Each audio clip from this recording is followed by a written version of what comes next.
What is up YouTube, and welcome back to the WildRift video. We did some real cooking this game. We played with the new FIEND QUELLER SWAIN skin, and we played some Swain and Senna bot lane. If you're wondering, how is Senna and Swain not played more often? It's a very rare comp you see in normal solo queue, because Senna comps are something you rarely see in solo queue anyway.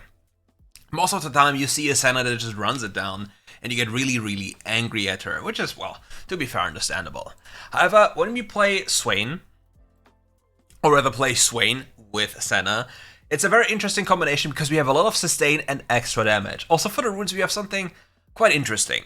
We have a combination of a full domination tree into the resolve tree, making ourselves a lot tankier as well as dealing some extra damage on top. We are also going for some key itemization changes that we are usually not going for. We rush Rod of Ages up with the Ruby Crystal. Swain is not the strongest early game champion because all we have, realistically, it's just our third ability which we throw out to do some extra damage, maybe get a few stacks, maybe if I hit these, I hit those, 16 health for free for me. Most of the time, however, you'll see Swain picked into melee-centric comps, in which he can itemize Heartsteel. And if he's able to itemize Heartsteel, he becomes an absolute drain tank. He's going to be abnormally tanky, and while being abnormally tanky, he creates so much space because eventually the enemy will die to him. But in this game, we have to do a few things that normally we would never have to do. We have to go for a full utility tree. We have to buy anti-healing, we have to buy anti-shielding, and we have to have everything ready just to provide the highest value for our entire team, since we are by far the best applicant of that. Not only this, we're also the only source, well, not only source, we have a Cinch, but I don't necessarily count Cinch as a high AP damage dealer, source of AP damage, which will allow us to just completely go for AP.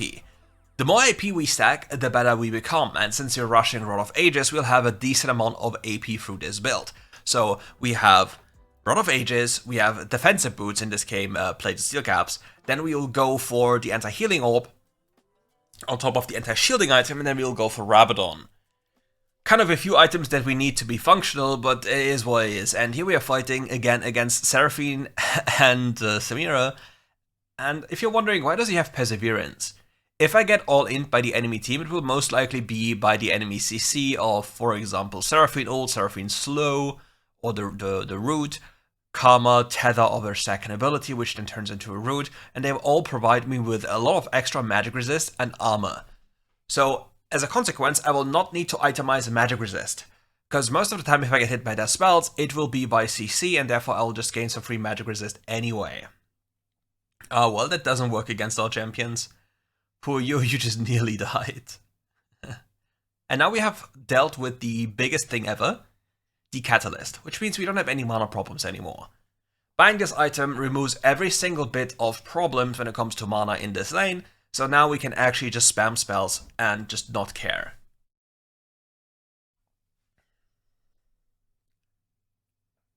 Oh, will I get this minion with my second ability? Also, I commit to a bigger mistake this game. I put points into my third ability, even though I should put points into my... What was it, second ability? Or was it the way around? I always forget. I always do forget, but one of the abilities has lower cooldown as you put points into it, and the other ability just gains base damage, and yeah, that's nothing you really care too much about in comparison. Well, if only I could hit those. But it's fine. We have the extra sustain from Catalyst. It's definitely not to be discounted, because since you are able to spam spells, we'll be able to deal a lot of extra damage to them, as well as sustain ourselves quite a bit.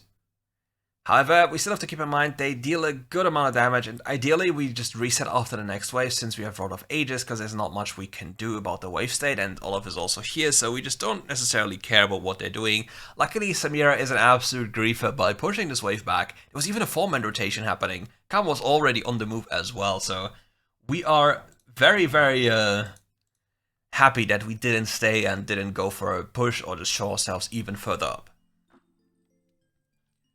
Getting closer to level 6 here after this wave, we'll hopefully secure this cannon. We actually do. We have the jungle diff with the mid lane no, we don't actually have a jungle diff. It was a mid lane Camille that just ruined the dreams of the enemy top laner. But when it comes to Swain, there are a few things that are very important. If you're familiar with Broken Support, and you most definitely are familiar with Broken Support, he is an absolute Swain enjoyer, and you can say that this video is kind of an homage to him. But since we're not going full tank, but full AP, it's kind of a different flavor, you know? Because he's tanking them for eons, and I just want to kill them. So that's like the difference between both of us in this type of video.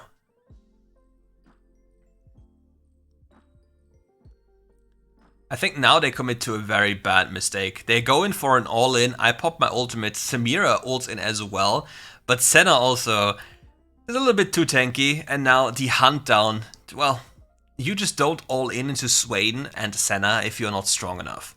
And unfortunately, Senna in this game didn't go for Perseverance. So without Perseverance, she just took so much extra damage here, since she lacks resistances. She didn't gain up to 20 magic resist and armor in this exchange, because it should be roughly about the value she gets at this level.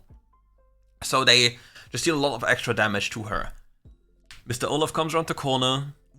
That could have been a really deadly encounter for the poor Senna. But now this forces us to stay. We get a few health stacks from this person. Everything is fine. Maybe get another one. She's just too fast. She is just too much of a zoomer. And we still are a literal slug. Yeah, missing CS is my creed. Because why would I take them? That would be too easy. Isn't it? Hopefully I get one. Get him. Free health for me. It is. Now I have my plated steel caps. And I can itemize into the Oblivion Orb. Now now I'm able to deal with a lot of the enemies' abilities as well as their kits. I'm cutting their healing from Seraphine and the lifesteal of Olaf, Fiora, Samira, all of this, while also having access to ample health and a decent amount of AP. Well, I guess I can't hit. Guess I just waste my ghost like this, but it's fine. We take those. If I hit that spell, by the way, she's just dead. But since I can't hit my spells because my Swain actually sucks, we sadly don't get that one. Maybe another stack for me, sadly no stack for me. But you see the sustain we have from the Senna. If only I had Root right now, would have been a nice combo. Quickly going into the river to gain some vision so we don't get surprised by the enemy's full rotation.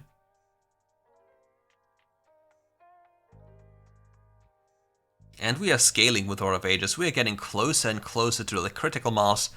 But the moment we have the anti-shielding item, things become a lot more interesting. Because we are removing a big portion of the enemy's kit with Seraphine and Karma. What is this 4-man rotation? And now I think I was able to turn. So I pop my ult, flash out. Now I turn back. But just nothing is happening. Just nothing is happening and we just die. I thought I was a lot tankier than I was, and then I simply died. Now the team is following up. Camille goes in, gets one. Karma counter ults. Kha'Zix is observing, looking for better days, I guess.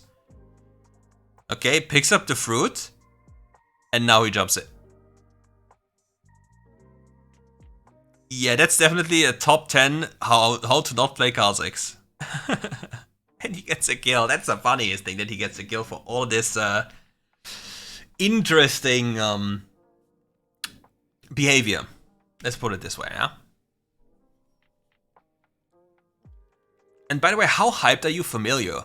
And next up, like, if you like this skin, and you like to buy some of the Fiend Queller skins, you are more than welcome to do so, but please don't waste money. First off, don't overspend money you don't have. I'll always repeat the same thing.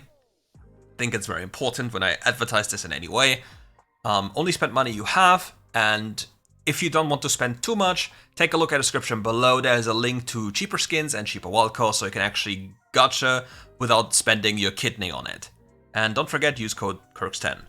Oh, my Senna is getting caught in the river. She's getting absolutely hunted, but I'm not associating.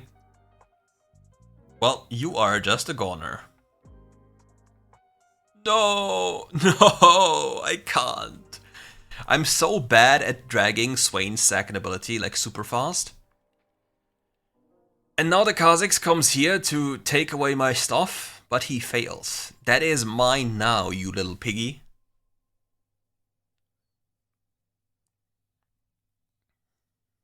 To deny them some bounties, we make sure that they, well, don't get any. Yeah, I think I remember. It was, I need to put points into my second ability, not third ability, because the third ability is only base damage, but second ability is actually cooldown. I think that was the important part, that I always forget when I play Swain. Okay, we are spiking. Yeah, yeah, there it is. I check it in-game because I was like, that's weird. But now I have the Trident. With the Trident, it's going to be a lot easier to deal with the Seraphine Shield. Especially given the fact that I have a decent amount of AP. However, I have only AoE spells, so I get the lower roll of the shield mitigation. But it's at least some shield mitigation that is applied constantly around all of them. So the value is definitely pretty high. And now we're going to see a big fight. Big claw coming in, big combo coming in, and Senna ult is popping off as well. And we are just going deeper into the enemy team. The anti-shielding has Omega value, and we deal a big amount of damage here, and we just completely wipe them. Kha'Zix jumping into his future, but apparently there's nothing there. Feels bad, man. At least I'm aiming into the future, where nobody is, but he's literally jumping in as like, oh, well, that's messed up. I'm dead. And yeah, enchantments, nah, no need, we just go for more damage. Because right now, honestly speaking, the next fight is the Baron fight, and it's still pretty far away, so there's still a lot of time to get extra gold, so I don't really need my Zhonya's, pretty much whatever. I missed that one again because I'm a bad Swain player, but it's fine, it's just a scrim, right?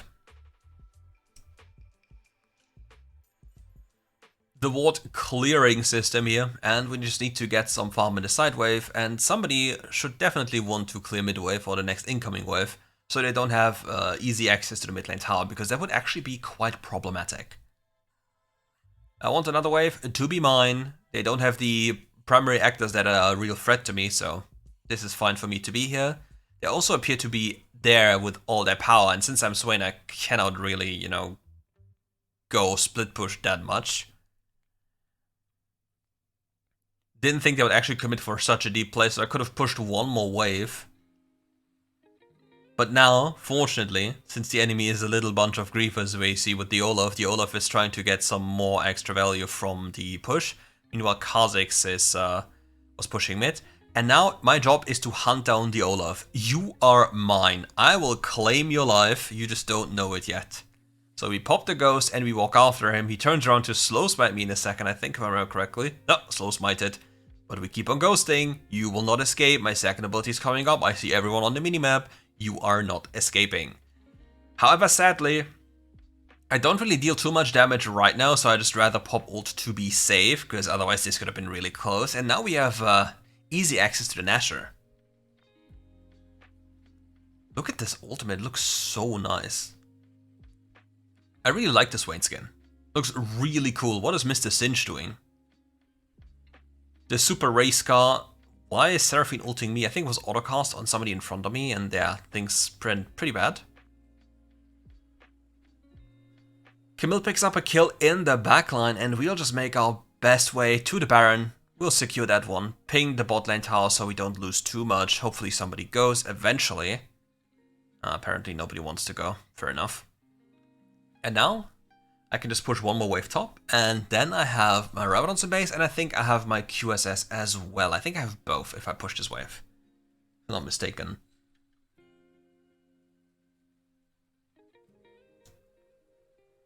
Yep, I do. I have the QSS, I have Rabadon, I have Flash, I have ult very soon, I have level 13 as well very soon from the next mid wave if I'm not sharing it like with 10 people at the same time.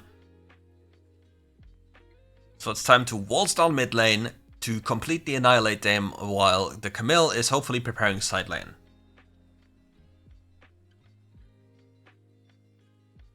Need to be mindful here to just not overextend our welcome, because we are indeed alone, but we have so many tools available right now that we are completely safe. Since just running after the Olaf.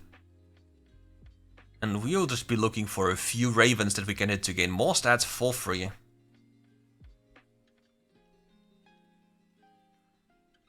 Olaf walks up, can't really do too much to him. But he actually goes in. So we pop the mold, we turn around, we pop the QSS so we don't get slowed, we go back in, we will flash into the backline about now, and then we full combo them with the help of our team. This was a complete annihilation on their part. Now the Fiora is trying to cut the wave, but she's not cutting the wave. What? Why is she fighting? She could have cut the wave, but she actually fought and just got killed. They had a chance that we don't actually end the game. Maybe. Yeah, I think they had a chance that this could potentially happen, that we don't end the game. But this way, we just end the game. And now we can actually take a look at the end of game screen with all the builds and everything. If the game would let me out so kindly. We got the MVP, we yoinked it, we have the pose. We're looking fancy as hell. Most damage, Cinch also popped off. So now let's take a look at the builds. Let me whip out the epic pen to give you a little feedback on the build. You should never lose against this champion. It's impossible for you to lose. I don't know how you managed to do so, but GG. Next thing is Olaf, probably suffering from the rest of the team's difference. Karma isn't a good mid laner. Camille mid lane completely stomps Karma mid lane. Because on level 5, Karma always has the threat of dying on cooldown, and she isn't really a good champion for wave clear mid, doesn't really do too much. Can't bully too much as well, so Camille mid is actually not a bad choice. Synergistic choice down here is pretty bad. They don't synergize well together. You can make an argument about Seraphine, third ability stack, and ultimate, but it's still not going to be a good choice, especially for the early game, simply because you lack damage. If you look at how the fights are supposed to be played, we have poke, we have all in, we have side pressure, so the enemy team could have technically won the game if they truly wanted to, because in theory, yeah, Fiora will always win here. Olaf and Fiora together will be really scary, but Camille will be the difference maker. The next thing that's kind of an issue is they can't really force anything in bot lane, they can only observe, so that nothing will be happening. And on our end, we have full tank Senna, so she doesn't die. We have items that make us tankier, with player secrets as well, with anti-healing, anti-shielding. So their gameplay is pretty much impossible.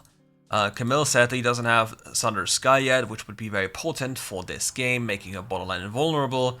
And that is kind of it. Thank you for watching. If you enjoyed the video, leave a like and subscribe to the channel.